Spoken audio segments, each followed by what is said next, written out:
Bismillahirrahmanirrahim. Assalamualaikum warahmatullahi wabarakatuh. Innal hamdalillah nahmaduhu wa nasta'inuhu wa nastahdihi wa natubu ilayhi wa na'udzu billahi min shururi anfusina wa min sayyiati a'malina. May yahdihillahu fala mudilla lahu wa may yudlil fala hadiya lahu. Ashhadu an la ilaha illallah wahdahu la sharika lahu wa ashhadu anna Muhammadan abduhu wa rasuluhu wa safiyyuhu wa khaliluhu.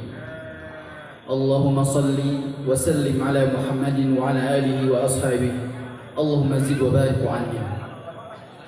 Qala tabaraka wa ta'ala, ya ayyuhalladzina amanu ittaqullaha haqqa tuqatih wa la tamutunna illa wa antum muslimun.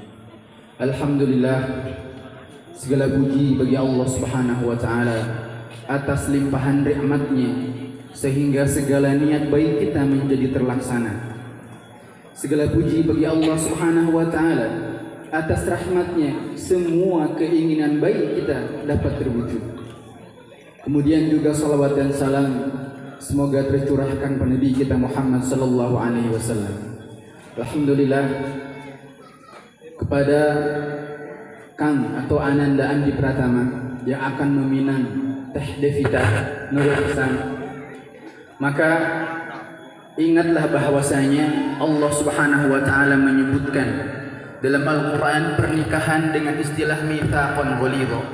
Allah berfirman, wa akhadna minkum mitsaqan ghalidha, janji yang sangat kuat, yang sangat erat.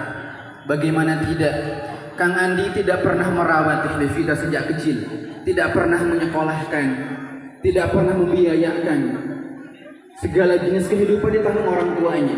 Tapi hari ini semua itu akan berpindah ke tangan Kang Andi. Semua itu akan pindah kewajibannya. Begitupun pula Teh Devita yang aslinya biasanya berbakti hanya kepada orang tua, mulai nanti setelah akad mitsaqan ghalidha, maka dia akan berada di bawah tanggung jawab suaminya, atas izin suaminya segala halnya. Maka pantaslah Allah Subhanahu wa ta'ala katakan dalam Al-Quran, wa min ayatihi, di antara tanda Allah bahwa Allah jadikan dari rusuk kita seorang yang akan mendampingi kita. Maka untuk kita ketahui bahwasanya pernikahan hakikatnya adalah untuk mencari ridho Allah Subhanahu wa ta'ala. Janganlah menikah karena kecantikan atau ketampanannya. Demi Allah, orang kafir menikah karena ketampanan. Demi Allah, orang kafir menikah karena hartanya. Maharnya besar. Orang beriman menikah karena agamanya. Kata Nabi SAW, ketika datang seorang laki-laki meminang seorang perempuan, tardon, engkau ridho dengan kesolehannya, maka jangan kau tolak dia. Kalau engkau tolak, maka akan datanglah musibah yang sangat besar. Maka yang ingin disampaikan untuk pernikahan ini, ingatlah bahwasanya pernikahan itu untuk menggapai ridha Allah Subhanahu wa ta'ala, bukan sebatas ingin berdasarkan hawa nafsu saja. Maka jadikanlah pernikahan untuk menambah iman pada Allah Subhanahu wa ta'ala. Nabi SAW dalam hadis sampaikan, rahimallahu rajulan, Allah merahmati seorang laki-laki, qama minal laili fa shalla wa aiqadha ahlahu fa shalla, yang dia bangun di malam hari kemudian salat, dan dia bangunkan istrinya untuk salat. Fa in abad, kalau enggak mau, nadhahat fi wajhiha, dipercikan air tanda cinta untuk ibadah. Wa rahimallahu imra'atan, Nabi Allah Subhanahu wa ta'ala katakan bahwa dia merahmati seorang perempuan, qamat minal laili fa shalla, yang dia bangun di malam hari kemudian salat dan berujung kepada ridha Allah Subhanahu wa ta'ala. Nah, kemudian ada salah satu hadis Nabi sallallahu alaihi wasallam ketika ditanya, ya Rasulullah, harta apa yang paling mulia?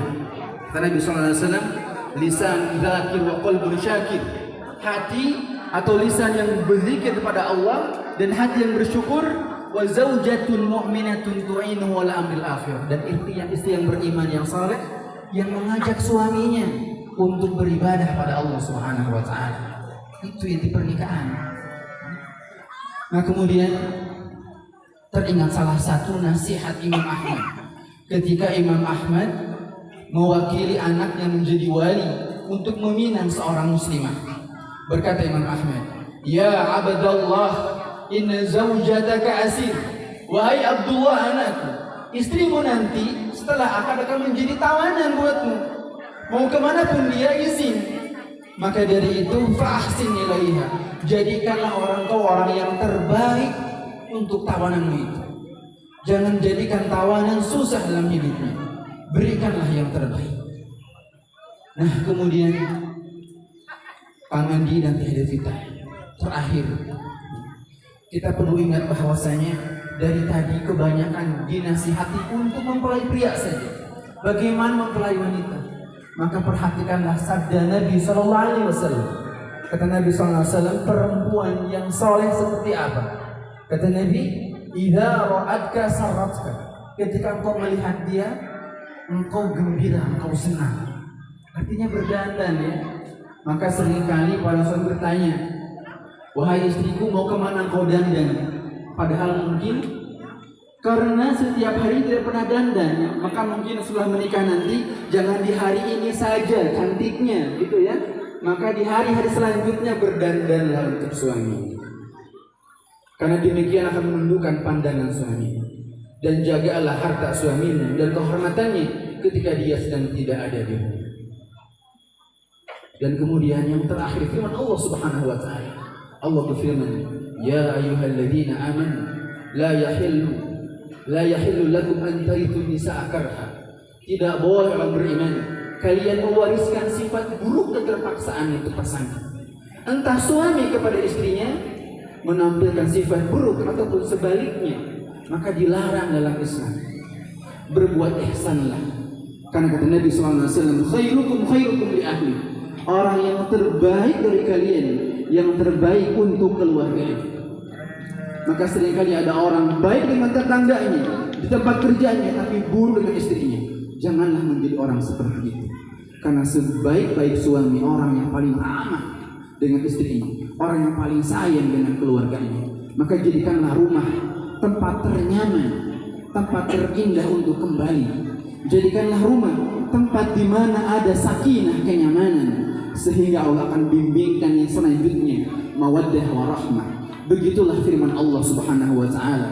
Adanya sakinah ketika ada hubungan baik dengan pasangan satu sama lain, maka akan diikuti dengan mawaddah, saling cinta dan rahmat dari Allah Subhanahu wa taala. Maka demikian yang bisa ana wasiatkan kepada Kang dan Teh Devita. Mudah-mudahan pernikahan ini, ikatan yang kuat ini tidak sebatas menjadi euforia hari ini saja, tapi menjadi sakral ke depannya, menjadi acuan kita untuk menjadikan pernikahan yang mardhatillah, mengharapkan ridha Allah Subhanahu wa taala. Aqulu qawli hadza wa astaghfirullah li wa lakum wa li sa'iril muslimin wal muslimat fastaghfiruhu innahu huwal ghafurur rahim. Rabbana atina fid dunya hasanah wa fil akhirati hasanah wa qina adzabannar. Wa sallallahu wasallam ala Muhammadin wa ala alihi wa ashabihi ajma'in. Walhamdulillahirabbil alamin. Assalamualaikum warahmatullahi wabarakatuh.